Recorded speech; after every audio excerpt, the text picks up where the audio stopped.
बिहार में असहयोग आंदोलन। गांधी जी के नेतृत्व में चलाए जाने वाला यह प्रथम जन आंदोलन था। इस आंदोलन का व्यापक जनाधार था। शहरी क्षेत्रों में मध्यम वर्ग तथा ग्रामीण क्षेत्रों में किसानों और आदिवासियों का इसमें व्यापक समर्थन मिला। इसमें श्रमिक वर्ग ने की भी भागीदारी थी। असहयोग आंदोलन की परिस्थितियां और कारण को देखें तो सरकार द्वारा रॉलेट एक्ट कानून बनाना, जालियांवाला बाग कांड एवं पंजाब मार्शल लॉ ने युद्धकालीन प्रथम विश्व युद्ध ब्रिटिश वादों को झूठा साबित किया।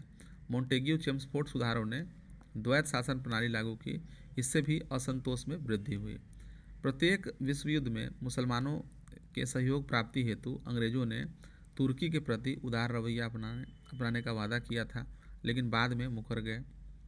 जालियांवाला बाग कांड के दोषियों को दंड न मिलने पर कुछ लोगों में को निराशा हाथ लगी, क्योंकि हंटर कमेटी की जांच प्रक्रिया भेदभावपूर्ण थी। हाउस ऑफ लॉर्ड्स में जनरल डायर के इस जघन्य अपराध को उचित करार दिया गया था। प्रथम विश्व युद्ध से उत्पन्न आर्थिक कठिनाइयों ने मजदूर, दस्तकार, मध्यम वर्ग सभी को परेशान कर रखा था। इन्हीं सब कारणों से भारतीय जनता का ब्रिटिश सरकार से मोह भंग होने लगा। फलतः सितंबर 1920 में कलकत्ता में कांग्रेस का एक विशेष अधिवेशन बुलाया गया।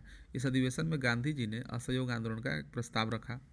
हालांकि इस प्रस्ताव का देशबंधु चित्तरंजन दास और मदन मोहन मालवीय द्वारा विरोध किया गया था, किंतु मोतीलाल नेहरू एवं अली बंधुओं के समर्थन के प्रस्ताव से पारित हो गया। दिसंबर 1920 ईस्वी के कांग्रेस के नागपुर अधिवेशन में असहयोग आंदोलन के प्रस्ताव की पुष्टि कर दी गई। गांधी जी ने लोगों से हर संभव तरीके से शांति बनाकर अंग्रेजी सरकार का भारत में बहिष्कार करने का आग्रह किया। इसके लिए उन्होंने कुछ उपाय सुझाए, जो थे: पहला कि सरकारी उपाधियों, अवैतनिक सरकारी पदों को छोड़ने और प्रशस्ति पत्र को लौटाना था। सरकारी स्कूलों, अदालतों एवं काउंसिल का बहिष्कार करना।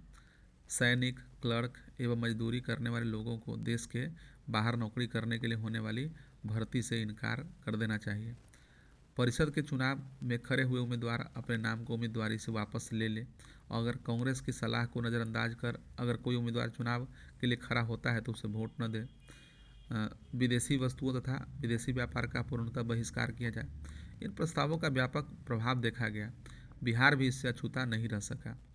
कलकत्ता अधिवेशन में असहयोग आंदोलन पारित होने से पहले ही बिहार में असहयोग का प्रस्ताव पारित हो चुका था। अगस्त 1920 में बिहार प्रांतीय राजनीतिक सम्मेलन की बैठक में राजेंद्र प्रसाद के सभापतित्व में भागलपुर में हुई, जिसमें गांधी जी के प्रस्ताव का अनुमोदन किया गया। बिहार में सत्येंद्रनाथ सिन्हा और हसन इमाम गांधी जी के इस प्रस्ताव के विरोधी थे। ठीक है। बृजकिशोर प्रसाद के सुझाव पर स्वराज के मुद्दे को भी असहयोग आंदोलन में सम्मिलित कर लिया गया, जो कि राष्ट्रीय असहयोग आंदोलन का हिस्सा नहीं था। असहयोग आंदोलन के क्रम में बिहार के कई नेताओं ने विधायिका का चुनाव में अपनी उम्मीदवारी वापस ले ली, जैसे मजरूल हक, राजेंद्र प्रसाद, बृजकिशोर प्रसाद, मोहम्मद शफी और भी कई अन्य नेता। कई अधिकारियों ने अपनी नौकरी छोड़ दी, तो कई वकीलों ने अदालत का बहिष्कार कर दिया। खुर्शीद हसनैन, महेंद्र प्रसाद, श्री कृष्ण सिंह, दीप नारायण सिंह, जकारिया हुसैन हाशमी, गोरख प्रसाद, अनुग्रह नारायण सिन्हा, मथुरा प्रसाद इसमें प्रमुख थे। छात्रों द्वारा स्कूलों और कॉलेजों से अपना नाम कटवा लिया गया। इसमें पटना लॉ कॉलेज के मोहम्मद शेर और बीएन कॉलेज के अब्दुल बारी एवं मोहम्मद शफी मुख्य रूप से शामिल थे।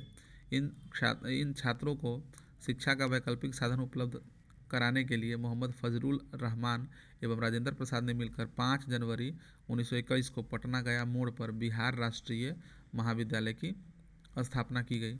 राजेंद्र प्रसाद इसके प्राचार्य बने। इसी बीच बिहार कॉलेज ऑफ इंजीनियरिंग के कुछ छात्रों ने कॉलेज त्याग कर मजरूल हक के मार्गदर्शन में आगे आए।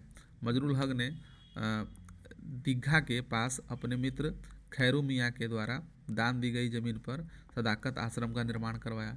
यहाँ छात्रों द्वारा चरखे बनाने का काम किया जाता था। धीरे धीरे सदाकत आश्रम बिहार में राष्ट्रीय आंदोलन का मुख्यालय बन गया। आगे चलकर यह बिहार प्रदेश कांग्रेस कमेटी का कार्यालय बना। इस बीच गांधी जी के द्वारा देश भर में राष्ट्रीय शिक्षा केंद्रों का निर्माण पर बल दिया गया। इसी क्रम में 6 फरवरी 1921 को गांधी जी के द्वारा राष्ट्रीय महाविद्यालय के ही प्रांगण में बिहार विद्यापीठ का उद्घाटन किया गया। इसके कुलपति मजरूल हक तथा कुलाधिपति मजरूल हक थे और कुलपति ब्रजकिशोर प्रसाद बने। बिहार के लगभग सभी जिलों में इस विद्यापीठ से संबद्ध राष्ट्रीय पाठशालाओं की स्थापना की गई। राष्ट्रीय भावना का प्रसार, असहयोग कार्यक्रम का प्रचार और हिंदू मुस्लिम एकता का उपदेश देने हेतु 30 सितंबर 1921 को मजरूल हक के द्वारा सदाकत आश्रम से दी मदरलैंड नामक एक अखबार निकाला गया। ब्रिटेन के युवराज नवंबर 1921 में भारत आए। इनके आने के अवसर पर बिहार प्रांतीय सम्मेलन में उनका विरोध करने का निर्णय लिया। इस समय बिहार प्रांतीय कांग्रेसी समिति के द्वारा 27 नवंबर 1921 की बैठक में बिहार कौमी सेवक दल की स्थापना की गई, जिसका आदेश अखिल भारतीय कांग्रेस समिति की वर्किंग कमेटी के द्वारा प्राप्त हुआ। इसमें खिलाफत कार्यकर्ताओं, सेवा समितियों के कार्यकर्ताओं तथा कांग्रेसी कार्यकर्ताओं की भर्ती की गई। असहयोग आंदोलन एवं खिलाफत आंदोलन ने बिहार में राजनीतिक चेतना जगाने के महत्वपूर्ण भूमिका निभाई। बिहार अब पूरी तरह से राष्ट्रीय आंदोलन की मुख्य धारा से जुड़ गया।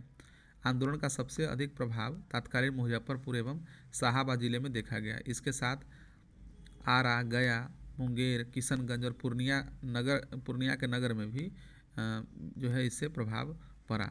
पटना इसका प्रमुख केंद्र रहा तथा मुसलमानों में भी एक नई चेतना जगी। ब्रिटिश सरकार से असहयोग के क्रम में ही फुलवारी के मौलाना सज्जाद तथा इमारत सरिया के स्थापना का गठन हुआ, जो अभी भी सक्रिय है। इसी क्रम में नवंबर 1920 के मध्य में शाहाबाद के डुमराव में नशाबंदी के लिए आंदोलन शुरू किया गया तथा सभी से नशाखोरी छोड़ने की अपील की गई।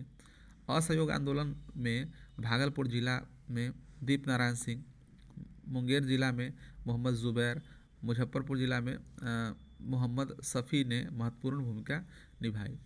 असहयोग आंदोलन के बीच में चौरी चौरा की घटना घटी, जिसके बाद गांधी जी ने इस आंदोलन को एकाएक वापस ले लिया।